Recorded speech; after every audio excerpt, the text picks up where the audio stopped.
This is JP with Political Pop Culture, and this is my take.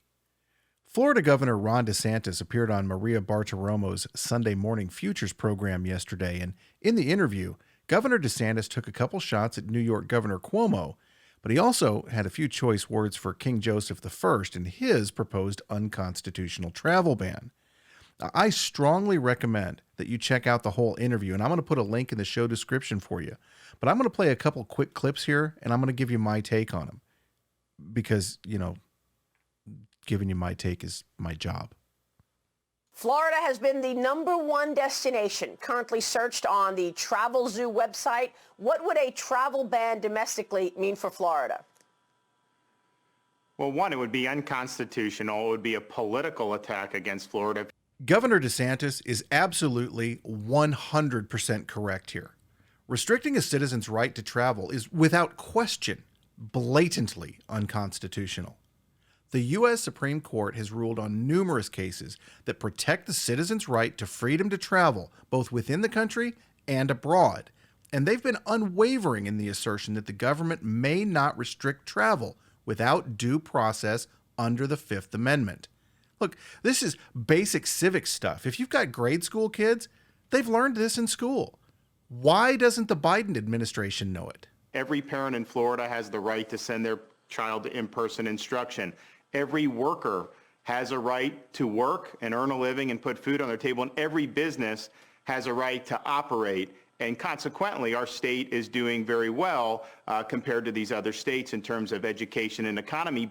I've covered the disparity in the COVID numbers between California and Florida in detail multiple times, so I'm not going to go into that here, other than to say that Governor DeSantis is again 100% correct.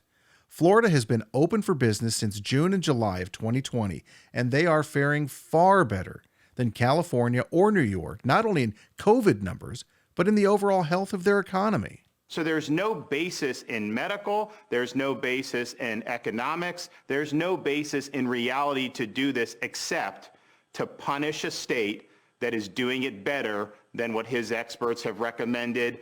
Biden is a lockdowner, his advisors are lockdowners.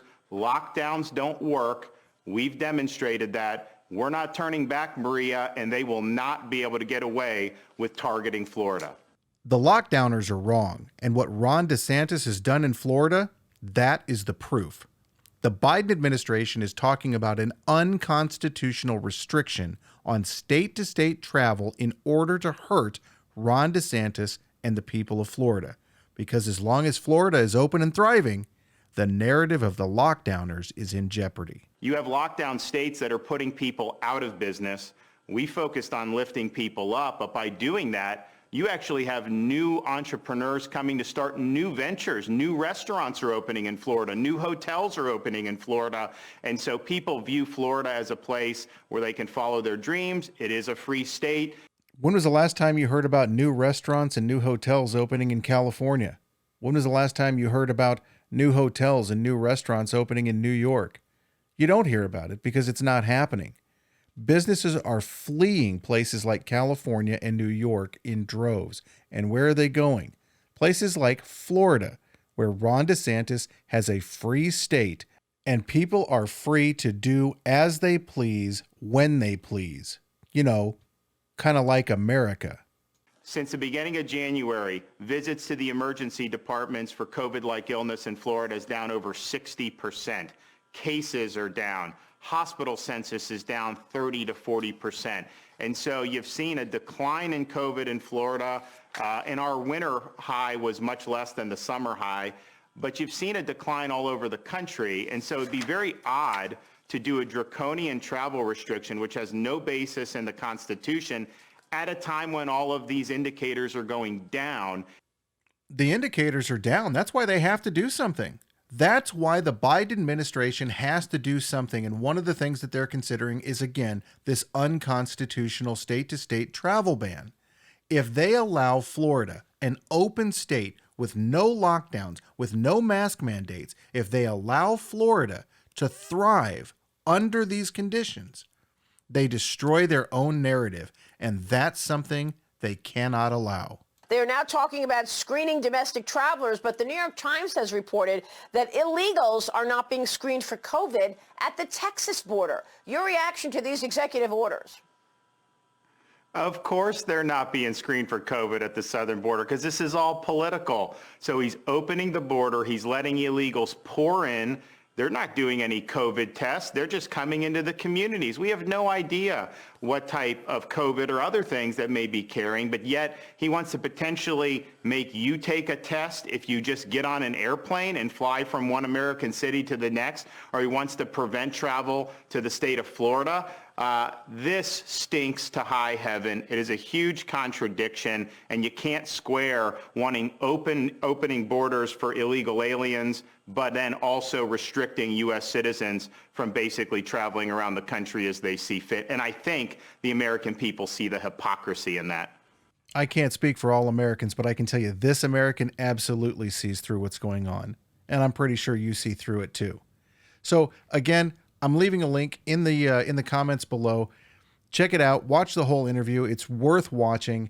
But from here, let's move on. Since we're talking about governors, the worst governor in the United States, Captain Hair Gel himself, Gavin Newsom, well, he's in real trouble out there in the People's Republic of California. The Rescue California recall petition, which is aimed at removing Newsom from the throne out there, they've crossed the 1.4 million signature threshold that they need to qualify the recall for a vote. But before you get too excited, thinking that Californians are finally beginning to see the light, know that California is fighting back against the people. Now, after a ludicrously low 0.6% ballot rejection rate in the 2020 election, the People's Republic has once again taken an interest in signature matching. Richard Grenell, the former acting director of national intelligence, told Fox Business's Maria Bartiromo, "The state of California is controlled by a whole bunch of Democrats. One-party rule. They're going to go through every single signature we have and throw out ones. The verification process is going to be unlike anything we've ever seen. We still have a long way to go to gather signatures to put this on the ballot because they are going to play games. They already are. So I would just say we've got to keep focused on getting rid of Gavin Newsom." Rescue California organizer Thomas Del Beccaro said in a tweet, "Everyone, we have over 1.5 million raw signatures, but they are not all verified. My message is that 1.5 million sounds great, but it is not enough. To ensure qualification, we need 1.9 million. Richard Grenell posted, "Suddenly, California officials want aggressive signature verifications. The hypocrisy with politicians is a sickness." Not long ago, Gavin Newsom was the golden boy of the Democratic Party. Sorry, did I just assume Gavin's gender? I mean, he, she, damn it, they, whatever, was the golden person of the Democratic Party and was seen as a future presidential contender. Now, short of shenanigans to disqualify signatures, Captain Hairgel may be looking at a premature end to his political career.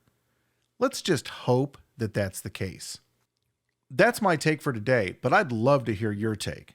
Let me know your thoughts in the comments or by joining the cult at PolPopCult on Facebook, Twitter, Instagram, and Rumble. Thanks for listening.